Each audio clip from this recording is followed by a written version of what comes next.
Le grand jour, c'est demain, un top départ des 4 jours de Dunkerque à Dunkerque. Donc le départ sera donné demain, place Jean Bart. Et les équipes sont déjà en train de se préparer. Nous sommes justement avec l'équipe de Roubaix. On ne peut pas louper à connaître avec l'équipe de Roubaix parce qu'il y a de la couleur. Hein. Alors ça se prépare, Michael, aujourd'hui, ça y est, on est la veille là, c'est presque le grand jour. Il se passe quoi ? Alors là, c'est tous les préparatifs. Les coureurs sont arrivés à fur et à mesure dans la matinée, repas, organisation pour les mécaniciens, organisation pour les assistants, pour les ostéopathes. Voilà, on est tout vraiment dans les préparatifs. Bon, on a toujours nos petites habitudes de veille de course avec la sortie en cours d'après-midi tranquillement. Les coureurs vont faire une heure de vélo. Et puis ensuite, c'est massage, repas du soir, un briefing on va dire d'avant-course. Comme là, c'est les 4 jours de Dunkerque dans notre région. On a quand même un briefing d'ensemble sur les 6 jours. Et après, on fera au jour le jour en vue des étapes et des conditions climatiques. Parce que justement, alors, les 4 jours de Dunkerque, ça représente quoi pour vous ? Ça fait 2 ans qu'on ne pouvait pas y participer. Là, ça y est, ça revient. Et ça représente quoi ? Alors pour nous, c'est notre Tour de France, notre championnat du monde, on va dire. Hein. C'est une chance pour nous d'avoir une course vraiment à proximité et aussi longue, puisque quand même c'est 6 jours. Ça représente bien notre région. Là, il y a un départ cette année à Roubaix, pratiquement à domicile au service course. Donc c'est une chance. Voilà, pour nous, c'est très important. Ouais. Alors, on va vous faire découvrir toute cette préparation. Évidemment, nous irons tout à l'heure dans le bus. Là, il est en cours de nettoyage. Alors, on va laisser tranquille le côté nettoyage, mais on va vous faire découvrir tout ça. On va vous faire découvrir l'envers du décor, parce que c'est ça aussi qui est important. C'est qu'on connaît les courses, on connaît les coureurs, mais on ne connaît pas l'envers du décor, et c'est toute une logistique qui est incroyable. Ah oui, alors c'est assez, comment dire, il y a beaucoup de choses autour. Il y a beaucoup plus de choses en amont qui se préparent. Que ce soit dans la logistique, l'approche des courses, l'entraînement, le matériel, voilà, les assistants, c'est quand même beaucoup de choses qui se passent autour avant que la course démarre. Et c'est vrai qu'on a du mal à se rendre compte quelquefois qu'il se passe autant de choses avec autant de personnel, avec autant de déplacements, puisque là, on se déplace quand même avec un bus, un camion atelier. Les coureurs arrivent de leur domicile. Alors, voilà, je vous ai dit ce matin, il y en a un qui arrive de Marseille, il y en a un autre qui arrive de Bordeaux. Voilà, donc il y a toute une logistique qui se met en place en amont pour que le jour J, tout soit prêt, quoi. Alors le bus dans lequel les coureurs vivent, évidemment, enfin en tout cas se déplacent. Vous le verrez, il y a un petit salon pour faire un briefing, il y a une douche, enfin, bref, tout est prévu. Ce camion, je vous en prie, Michael, venez. Ce camion, effectivement, où eh bien, les vélos sont préparés, réparés, vérifiés. Et alors ça, c'est la tâche de Nicolas. Ça va, Nicolas ? Ça va très bien, oui. Bon, alors là, on est à quelques minutes avant de faire le petit entraînement. Ça, il se passe quoi, du coup, pour vous ? Alors du coup, on leur prépare leur vélo pour qu'ils puissent partir sereinement s'entraîner. Ouais. On leur prépare selon leur choix de roue, selon la météo, selon le parcours de demain. Ouais. Voilà, donc ici, je m'affaire sur les freins avant qu'ils s'en aillent. Ouais. Tout est vérifié, tout est millimétré, c'est important, ça ? C'est ça, ouais. C'est vraiment, on est sur de la précision. Ça ressemble à du MotoGP bientôt. Ouais. On disait c'est presque de la Formule 1, le vélo. C'est incroyable. Et chaque coureur a son vélo. Le vélo est réglé. C'est ça, 4 vélos. 4 vélos. Ouais. Il y a un vélo de course, un vélo de rechange sur la voiture, un vélo qu'il a à la maison pour s'entraîner, donc à longueur d'année, et un vélo de contre-la-montre. D'accord, ok. Voilà. Au moins on est sûr que s'il se passe quelque chose, il y a toujours un vélo de rechange. C'est ça, exactement. Qu'est-ce que vous vérifiez là ? Alors là, en fait, pression des pneus, les disques de frein pour voir si rien ne touche, passage de vitesse, graissage. D'accord. Voilà. On n'est plus sur le passage de vitesse comme moi j'avais un petit dérailleur. Là, non, c'est fini. Ça, là, tout est. Passage de vitesse au poignet. Hop, hop.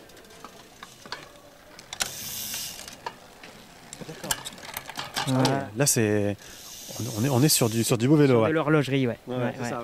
Et alors, parlez-nous un petit peu les particularités de ce vélo, par exemple, c'est quoi ? Alors ici, on est sur un vélo typé plutôt polyvalent, donc qui est capable de faire de la montagne comme du circuit plat comme on va faire pendant toute la semaine. Ouais. Et après, on a des vélos aussi qui sont là-bas plutôt typés. On va aller les voir. Montrez-nous. Allez, montrez-nous ces vélos. Hop. Ici, voilà. On a le vélo plus aéro pour tout ce qui est circuit plat, Pour ce qui est des sprinters et des baroudeurs, ils aiment ces machines. Ouais, ouais. Ah oui, on voit le cadre n'est pas tout à fait, tout à fait pareil. Tout à fait pareil, ouais. Beaucoup plus rigide. Ouais. Donc forcément, quand ils envoient, c'est retransmis directement. Ouais. Et alors, il n'y a plus de câble, hein, il n'y a plus rien. Avant, on avait tout dépassé, là, il n'y a plus rien maintenant. Apparemment, plus rien du tout passe à l'intérieur, justement pour une question d'aérodynamisme. Donc voilà. Et donc là, par exemple, ils vont aller s'entraîner, faire un petit tour. Donc les réglages sont faits en fonction de l'étape, de la météo. C'est ça, les réglages sont faits. Alors, ils nous proposent leur choix de roues. En fait, on a deux types de roues, des roues plus fines, des roues plus larges. Des roues plus fines pour quand il y a beaucoup de vent ou quand ça grimpe un peu. Ici, on est sur un profil où il faut quelque chose de bien rigide. Donc, on a deux jantes de 60. Ça, ils nous donnent leur pression de pneus aussi. Après, ils ajustent aussi en fonction de la météo. Ça peut changer. Voilà. En règle générale, on sait quand même la météo qu'on aura le lendemain. Donc, oui, pour là, les 4 jours de Dunkerque, c'est dans le nord, il fait beau. Voilà, c'est ça, il fait exactement. Toujours beau dans le nord. Mais ça, c'est important aussi parce que la chaleur, par exemple, j'imagine qu'elle va en avoir un impact peut-être sur les pneus, sur le comportement du vélo. Oui, forcément, oui. Surtout quand on a de l'asphalte dans le sud qui chauffe et qui fond. C'est important d'avoir, une pression de pneus précise. Ouais. Ça, c'est important. Et donc, votre atelier est là, c'est ça, on va remettre le vélo peut-être et on peut regarder l'atelier en même temps. Parce que là aussi, tout est rangé. Allez-y. Notre lieu de travail, c'est notre bureau. Vous vous déplacez avec votre lieu de travail. C'est ça qui est bien. Le bureau roulant, on appelle ça. Donc avec tous les vélos. Voilà. Ici, toutes les roues. Donc les gros profils en haut, les petits profils en bas. Qu'est-ce que vous appelez gros profil et petits profils ? Partez du principe que je n'y connais rien. D'accord. Alors ici, on est sur une jante de 55 mm, donc avec des ports assez larges. Ici, on a des jantes plus typées montagne, donc un peu moins larges, un peu moins hautes, et qui permettent de passer un peu partout, un peu plus légères aussi, forcément. Par exemple, pour l'étape de Cassel où il y a des pavés, c'est celle-là, non ? Alors l'étape de Cassel, ce serait plutôt celle-ci. Hop, on va aller voir. Voilà. D'accord, pourquoi ? À pneus, tubeless. Donc là, pour les pavés, c'est plus confort pour les coureurs. Donc ça, c'est une jante de 40 de notre partenaire Shimano. D'accord. Bon, top, et super. Voilà. Bon, bien, merci beaucoup. Nicolas nous a fait découvrir tout ça. Ce qu'on propose, c'est de se retrouver dans quelques minutes pour continuer à vous faire découvrir l'envers du décor des 4 jours de Dunkerque, ici avec l'équipe de Roubaix. A tout de suite. Vous le voyez sur les images de Pierre, les coureurs sont en train de se préparer. Ils vont partir là dans quelques minutes pour faire un entraînement. Je vous le rappelle, c'est demain que commencent les 4 jours de Dunkerque. Le top départ sera donné place Jean-Bart ici à Dunkerque, à quelques kilomètres d'ici. Et donc, ils sont arrivés la veille pour se retrouver et puis pour se préparer également et faire un entraînement. Mais avant d'aller discuter un peu avec les coureurs là-bas, on va vous faire découvrir ce bus. Parce que vous allez me dire, oui, c'est un bus. C'est vrai, cher Margot, c'est un bus, mais ce n'est pas n'importe quel bus, hein, Cédric, hein, c'est ça hein. Non, c'est le bus de l'équipe Gosport Roubaix-Lille Métropole. Et on est en préparation pour les 4 jours de Dunkerque. Donc demain, c'est la première étape. Et puis en ce moment, on fait toutes les préparations. Les mécanos d'un côté, les assistants de l'autre, et puis le chauffeur du bus dans son bus. Alors, pourquoi parler d'un bus ? Eh bien, parce que c'est une petite maison roulante, ce bus, hein, c'est ça ? Ouais, on peut dire ça comme ça. C'est l'endroit où ils restent calmes avant l'arrivée, quand ils partent de l'hôtel pour aller au départ. Et après l'arrivée, c'est l'endroit où ils vont changer, prendre la douche avant de retourner à l'hôtel. Et oui, voilà, c'est parce que dans ce bus, il y a la douche, il y a un petit salon, vous allez voir, il y a une télé. Bref, tout est prévu pour passer un bon moment. On le visite ? Tout à fait. Allez, suivez-moi. On y va. Parce qu'on en parle, mais c'est bien de le voir quand même. Hein.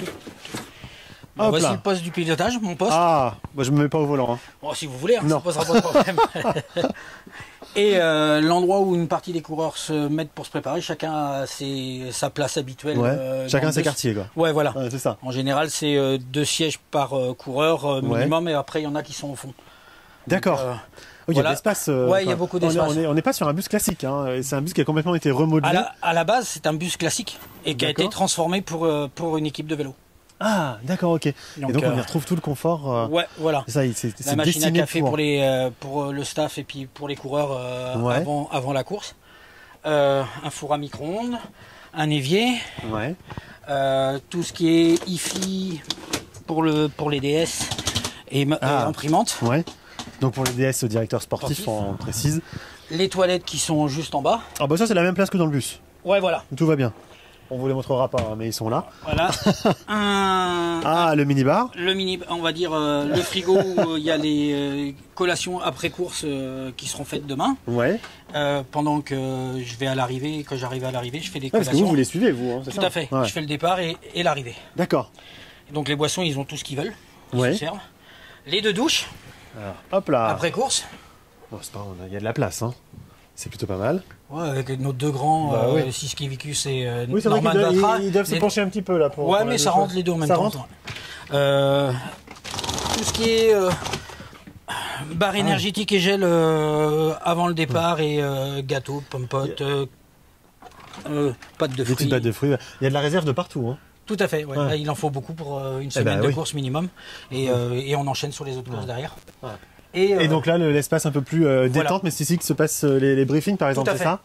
Avec le directeur sportif se pose ici, il branche sa tablette et puis il envoie tout sur la télé pour dire aux coureurs. Bon bah c'est top, très bien. Et ben on va en profiter puisque Thomas est là. Passe le micro. On va lui passer le micro. Hop là. Bonjour. Merci. De rien. Ça va Thomas? Ouais, très bien. Bon, ça se prépare? Ça se prépare, oui. Ouais. Alors là, la veille c'est important.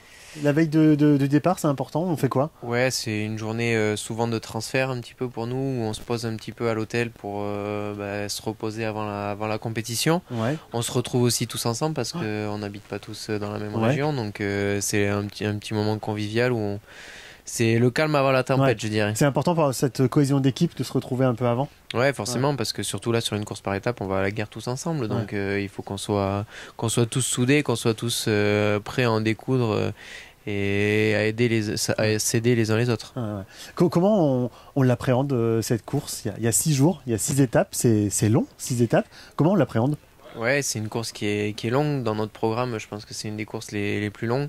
Donc il faut arriver avec quand même un petit peu de fraîcheur, tout en ayant quand même les jambes pas trop endormies, parce que 6 jours c'est aussi rapide.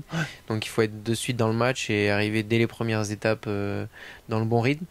Donc il faut trouver un juste milieu entre arriver avec beaucoup de jus et aussi avoir les jambes qui soient directement opérationnelles.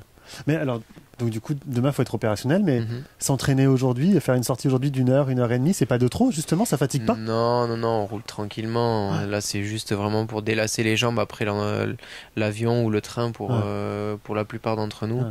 Et c'est vraiment très tranquille.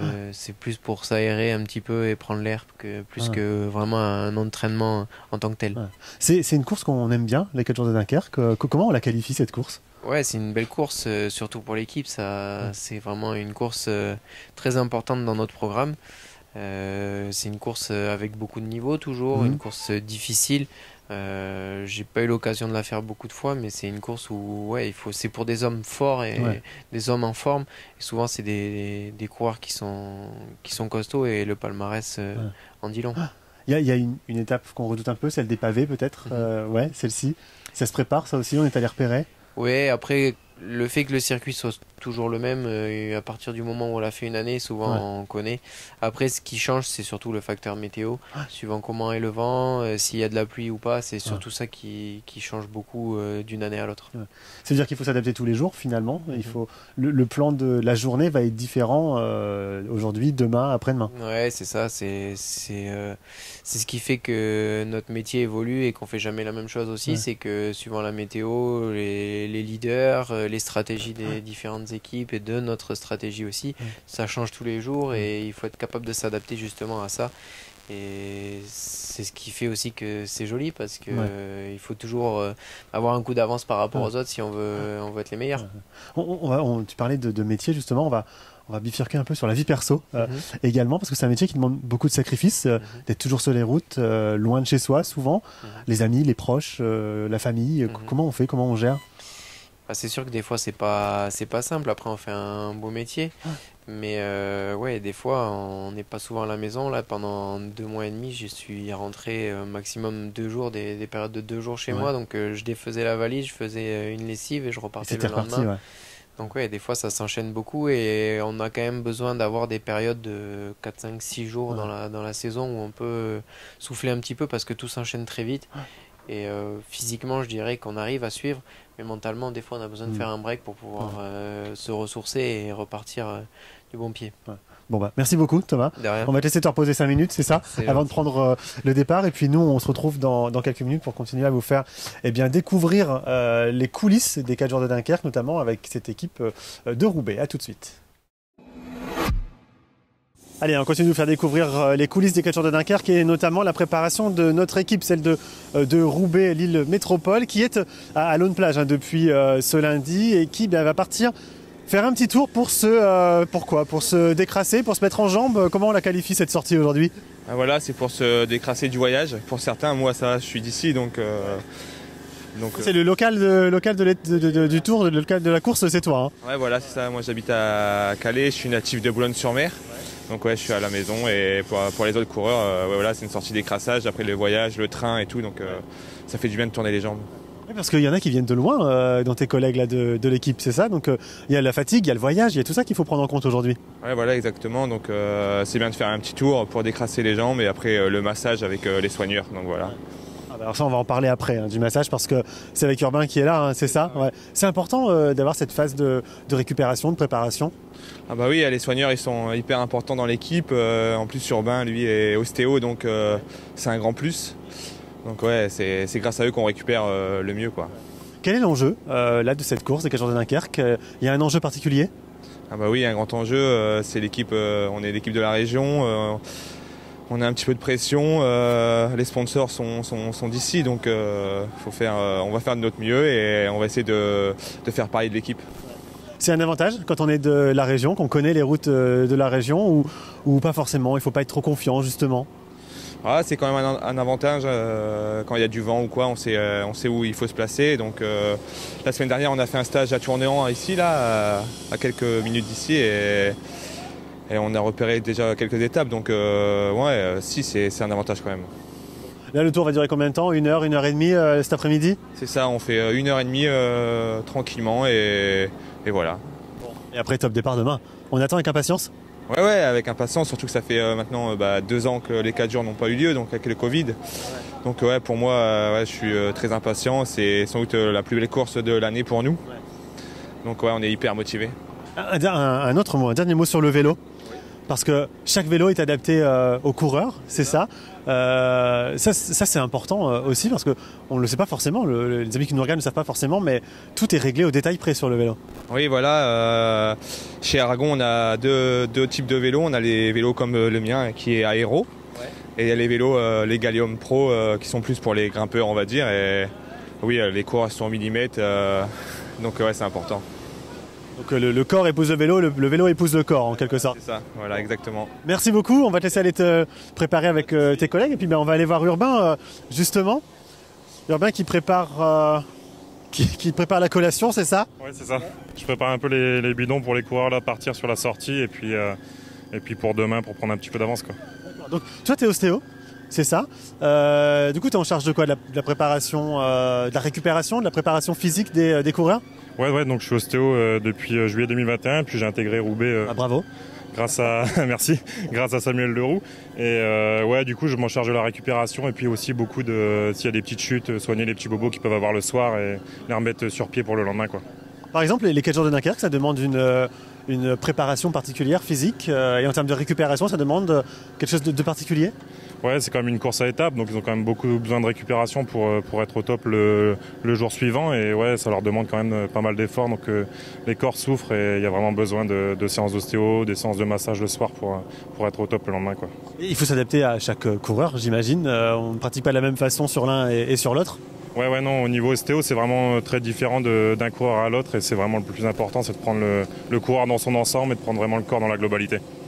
Et alors, on a mangé là tout à l'heure au resto avec vous. C'est pareil que ça, le repas de la veille, c'est important. On dit toujours qu'il faut manger des pâtes, par exemple. Ça, c'est important. On le fait encore? Ouais, c'est encore important pour l'organisme et puis pour pas avoir de petits soucis digestifs le lendemain. Et ouais, je pense que pour eux, c'est des habitudes et faut pas trop changer des habitudes et rester sur ce qu'ils savent faire, quoi. Bon bah top. Bon, on te laisse préparer les petites potions là. On veut pas savoir ce qu'il y a dedans, mais tout est légal. Ouais, tout est légal. Évidemment. Merci beaucoup Urbain. Et vous le voyez, je crois qu'ils viennent de prendre le départ. Voilà, ils sont plus là, ils viennent de prendre le départ pour se balader. Et ce que je vous propose, eh bien, c'est de nous, dans quelques instants, de monter dans cette voiture et de les suivre. Parce que vous allez nous embarquer, c'est ça? Oui, bien sûr. Super, on va les suivre tout le long. Ça, c'est ce qu'on appelle quoi? La voiture balai? Voiture balai, plutôt voiture dépannage. Ah, voiture de dépannage, oui. Oui, parce que s'il y a une petite panne, c'est vous qui intervenez. C'est moi qui interviens, oui. C'est-à-dire que le mécano monte avec vous? Non, pas forcément. Non, pas aujourd'hui. Aujourd'hui, je fais directeur sportif et mécano aujourd'hui. D'accord. Ah oui, multitâche, hein. Ben oui, bien sûr. Il le faut, c'est important de savoir tout faire finalement. Oui, mais bon, c'est aussi un peu mon métier d'être mécano, donc voilà, je peux vraiment le faire. Ouais, mais vous ne me dites pas tout, alors moi je peux pas savoir. Elle est importante cette petite sortie là qu'ils vont faire? Ben, elle est surtout importante pour se décrasser un petit peu et aussi pour reprendre contact tous ensemble et qu'ils puissent aller un peu s'amuser entre guillemets pour pouvoir rigoler un peu ensemble. Oui, parce qu'il y a eu le voyage. Aujourd'hui, tout le monde s'est retrouvé aujourd'hui et avant de taper dans le dur demain, il faut avoir ce moment de retrouvailles. Ce moment de retrouvailles et puis de convivialité, quoi. C'est important. Bon, alors allez hop, au volant, on met le contact. Nous, avec Pierre, on va monter dans la voiture également, puisque je vous propose, eh bien, c'est de suivre ce petit tour à vélo et puis on se retrouve dans quelques minutes pour partager cette sortie ensemble. À tout de suite. Nous sommes dans la voiture du directeur sportif et vous allez le voir sur les images de Pierre dans un instant. Nous sommes en train de suivre cette équipe qui a déjà fait quelques kilomètres maintenant. Michel, vous êtes directeur sportif de l'équipe. Cette sortie se passe bien pour l'instant, ça va? Oui, ça se passe super bien. Donc, les coureurs font des tests. On voit un coureur qui est parti un peu à l'avant. Il a fait un petit sprint. Voilà un autre. Ça permet d'essayer les vélos. Les mécaniciens ont travaillé dessus, donc de voir si les vélos sont en bon fonctionnement. Oui, parce que les vélos de course qu'ils utilisent là, c'est pas les vélos qu'ils avaient chez eux, ils les ont retrouvés aujourd'hui, leurs vélos, c'est ça? Oui, tout à fait. C'est vraiment le vélo de compétition. Et le vélo, on appelle ça le vélo de maison. Ça, il reste tout le temps chez eux. Donc ici, c'est vraiment le vélo qui sert uniquement à la course, quoi. D'accord. Donc l'idée, c'est d'observer si le matériel fonctionne bien, mais j'imagine que c'est aussi le moment d'observer les personnes, les corps aussi. Oui, de voir un peu chacun comment il est. Ils peuvent discuter ensemble aussi, déjà préparer la réunion de ce soir. Ils la préparent déjà ensemble pour voir qui est mieux, qui est très bien, qui est un peu moins bien par rapport à ce qu'ils ont fait la semaine dernière, quoi. Ouais. Oui, il y a cette notion d'équipe qui est importante, c'est-à-dire que chacun est important pour l'autre. Tout le monde a sa place dans cette équipe. Tout le monde a la place dans l'équipe, aussi bien l'assistant que le directeur sportif, que le soigneur, que le mécano. Donc tout le monde a vraiment sa place et c'est hyper important. Alors les briefings, justement, vous nous disiez qu'il y allait en avoir un ce soir. On parle de quoi dans les briefings de la veille? Ce soir, c'est plus voir comment les coureurs sont, de faire un tour complet des 4 jours pour voir un peu quels sont les objectifs de l'équipe, de voir aussi ce que les coureurs veulent dans le ravitaillement pour que les assistants puissent préparer, en fonction de la météo de la semaine, de voir aussi combien de ravitaillement ils veulent sur la course pour savoir programmer les endroits où les assistants vont être pour ravitailler. Ouais. Et puis alors après, il y a les briefings de tous les jours qui se font dans le bus, qu'on a découvert tout à l'heure d'ailleurs. Là, j'imagine que c'est pour parler de l'étape du jour. Oui, donc le briefing se fait tous les matins. Pourquoi le matin? Parce que là, on a vraiment les indications sur la météo, sur l'état de santé des coureurs. On ne sait jamais s'il a passé une mauvaise nuit ou pas. Et donc, pouvoir mettre en place sur papier ce qu'on souhaiterait qu'il se passe pendant la course, quoi. Alors, vous parliez de météo. Là, j'imagine que ce sont des conditions idéales. Il n'y a pas beaucoup de vent, il y a un beau soleil. Mais ça ne va pas être comme ça tous les jours. Vous scrutez, vous suivez la météo heure après heure? Oui, on scrute la météo vraiment tous les jours et heure après heure, mais on n'a pas l'impression, mais dans la voiture avec les vitres on ne sent pas, mais il y a quand même du vent. D'accord. Donc quand on voit l'herbe au bord de la route, le vent vient bien de côté, donc si on était en course sur cet endroit-ci, c'est quand même un endroit un peu critique. Ça veut dire que quand les coureurs partent le matin, ils connaissent par cœur leur étape évidemment, mais la météo sur chaque point de l'étape, presque à chaque kilomètre. En gros, et nous avec la radio, on peut contrôler ça pendant la course. Donc on n'a pas que le boulot de suivre la course, on a le boulot aussi de voir la météo, de voir les endroits quand ça va tourner à gauche, à droite, de leur prévenir alors à chaque moment de ce qu'on pense, de ce qui peut arriver pendant la course. D'accord, oui, parce que pour eux, c'est primordial d'avoir ces infos pour bien appréhender la course, j'imagine, et la suite de la course. Oui, pour tout. Donc, ne fût-ce que venir à la voiture chercher des bidons ou remettre une veste ou s'arrêter pour un besoin. Donc, c'est hyper important qu'ils sachent s'ils peuvent s'arrêter maintenant ou pas, ou si dans 2 km, on va tourner avec le vent tout à fait de travers. Ah oui, même la pause pipi doit être programmée. C'est pas évident ça. Soit elle n'est pas programmée, mais quand la moitié du peloton s'arrête, là il n'y a aucun problème. Mais sinon il faut la programmer parce que sinon on risque de perdre un coureur ou deux et ce serait dommage. Quels sont les enjeux des 4 jours de Dunkerque pour votre équipe? Ils sont un tout petit peu plus importants qu'une course normale puisqu'on est chez nous. C'est d'essayer de faire le meilleur de ce qu'on peut faire. Ouais.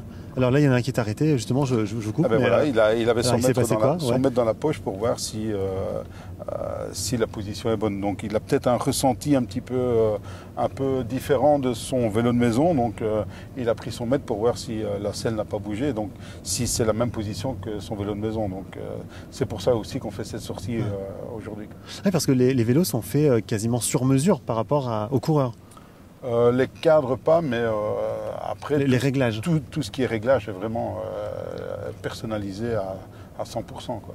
Ça c'est incroyable. Et tout à l'heure, quand on préparait l'émission, Michael nous montrait également ce petit capteur qui permet d'avoir le pédigré du coureur, son état de santé presque, limite son poids, sa pointure. Ça c'est important aussi. Pourquoi ? C'est hyper important parce que c'est... je veux dire, à mon époque, il n'y avait pas tout ça. Donc maintenant, il faut évoluer. Il faut moderniser. Donc, eux, avec leur capteur de puissance, ils savent voir la condition qu'ils ont et ils savent voir où ils en sont par rapport aux autres aussi. Qu'est-ce que vous redoutez cette semaine ? Il y a un moment que vous redoutez le plus, une étape que vous redoutez le plus ? Le Cassel. Les pavés ? Oui. L'étape du Cassel, c'est quand même une étape très compliquée. Il y a quand même les bosses, mais il y a surtout le vent. On verra un peu ce jour-là comment ça va être, mais il y a le vent qui est hyper important. Ouais. Ça c'est vrai que c'est une étape qu'on aime beaucoup voir, en tout cas nous. Quand on la voit, on l'aime beaucoup, mais pour eux, ça doit être quand même beaucoup moins drôle. Ça, tout ce qui est spectaculaire est très agréable pour le public, mais très difficile pour les coureurs. Ouais. Et ça c'est évident. Ouais. Ils la découvrent avant, enfin, vous allez faire un repérage avec eux, j'imagine, ou pas forcément ? Ils ont fait un repérage cette semaine, ils sont venus en stage pendant 4 jours, donc ils ont pu aller voir. Mais tous les coureurs que nous avons dans l'équipe connaissent le Mont Cassel. Ouais. Vous êtes confiant sur ces 4 jours ? Ah oui, pas sur les 6 jours de course, mais les 4 jours de Dunkerque. On ne serait pas là. Hein. Ouais. On n'était pas confiant. On sait quand même que le niveau est très haut, donc gagner les 4 jours, je pense que c'est presque pas possible, mais on ne sait jamais. Si on n'est pas au départ, on ne peut rien faire. Donc on espère quand même briller sur une étape ou l'autre. Oui. En tout cas, on va vous suivre, et puis toute l'équipe va vous suivre, parce que ça, c'est une chose qu'on a montré aussi tout à l'heure. C'est-à-dire qu'on connaît les coureurs, on voit les coureurs quand on est simple spectateur, mais on ne se rend pas compte que derrière, il y a tout ce staff, il y a toute une équipe qui est là et qui les soutient, qui les accompagne. Oui, c'est toute l'équipe et on a vraiment besoin de tout le monde. S'il manque un maillon de la chaîne, de l'équipe, on ne peut pas performer, c'est impossible. Bon, on va suivre tout ça. Merci Michel de nous avoir permis de monter à bord. Et puis, les 4 jours de Dunkerque, ça commence demain. Top départ à Dunkerque. Et bien évidemment, ce sera à suivre sur WEO.